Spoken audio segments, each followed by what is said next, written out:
1월 14일 깜짝 놀랄 소식이 들려왔습니다.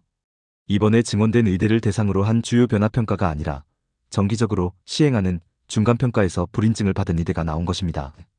중간평가에서 불인증이면 주요 변화평가에서는 빼도 박도 못하고 불인증입니다. 2호학번 원광대 의대 합격자는 입학 취소가 되거나 국가고시를 못 보게 될 것입니다. 더 많은 사람들이 진실을 알 수 있도록 많은 공유 부탁드립니다.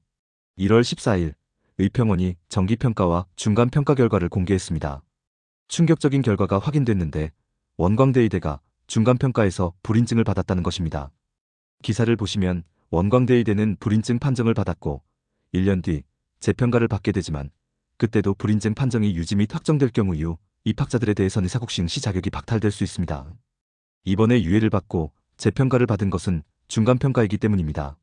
원광대 의대는 중간평가와 주요 변화평가를 동시에 진행했습니다.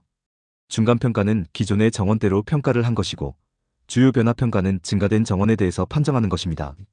기존 정원을 기준으로 한 평가에서도 불인증을 받았는데 증가한 정원을 기준으로 평가하는 주요 변화평가에서 인증을 받을 수 있을까요? 당연히 불인증 판정을 받게 될 것입니다. 주요 변화평가는 의대에 중요한 변화가 생겼을 때 이 의대가 의대생들을 제대로 교육할 수 있을 것인가를 평가하는 것이기 때문에 유예 판정 없이 그냥 불인증 판정만 나올 가능성이 더 높습니다. 의평원의 주요 변화평가 일정입니다. 2월 중으로 판정 결과가 발표될 예정입니다. 이번 중간평가 결과에 불인증이 나왔다는 것은 2호학번들에게 아주 중요한 의미입니다. 의평원에서 설마 불인증을 주겠어? 라고 생각하고 계셨나요? 이번 중간평가에서 불인증 판정이 나왔다는 것은 주요 변화평가도 원칙적으로 평가를 진행해 대규모 불인증을 쏟아내겠다는 예고와도 같다고 봅니다. 이전에도 영상을 통해 여러 번 말씀드렸지만 이미 작년 5월에 각 대학 자체평가 결과 원칙대로 평가를 진행할 경우 증원이 이루어진 모든 의대가 불인증 예정임을 확인했습니다. 의평원에서 원칙대로 평가를 진행하면 증원이 이루어진 의대는 모두 불인증 판정을 받게 될 것이고 2호학번은 모집 정지 또는 의사면허 시험을 볼 수 없는 학번이 될 예정입니다. 그렇기 때문에 불인증을 주지 않을 것이라는 헛된 희망이 일부 수험생 커뮤니티에 퍼지고 있는 것으로 아는데 이번 중간평가 결과 발표를 통해 원칙대로 진행할 것임을 선포한 것이라고 해석할 수 있습니다. 또 놀라운 점은 정기평가 대상 8개의 대학 중에 가톨릭 관동의대와 서울의대가 2년 인증을 받았다는 것입니다.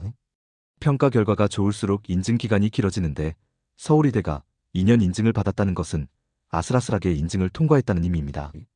증원이 이루어지지 않은 서울대 의대도 아슬아슬하게 평가를 통과했습니다. 저는 개인적으로 이것은 서울대 교수 인력의 급격한 이탈을 보여주는 것이라고 생각합니다. 서울대 의대 정도의 의대가 아슬아슬하게 평가를 통과했다는 것은 교수 인력 부족이 주요 원인이라고 생각하기 때문입니다.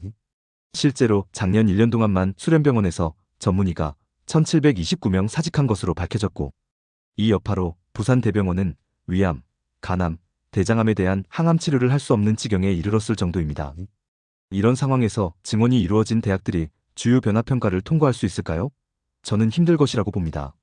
이렇게 의평원이 원칙대로 의대를 평가하겠다는 의지를 보여준 정기평가 및 중간평가 결과를 보면 주요 변화평가 결과는 불보듯 뻔해 보입니다.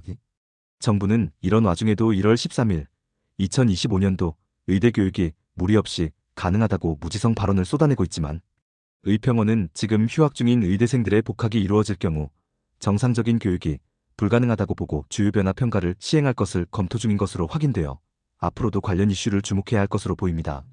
시청해주셔서 감사합니다.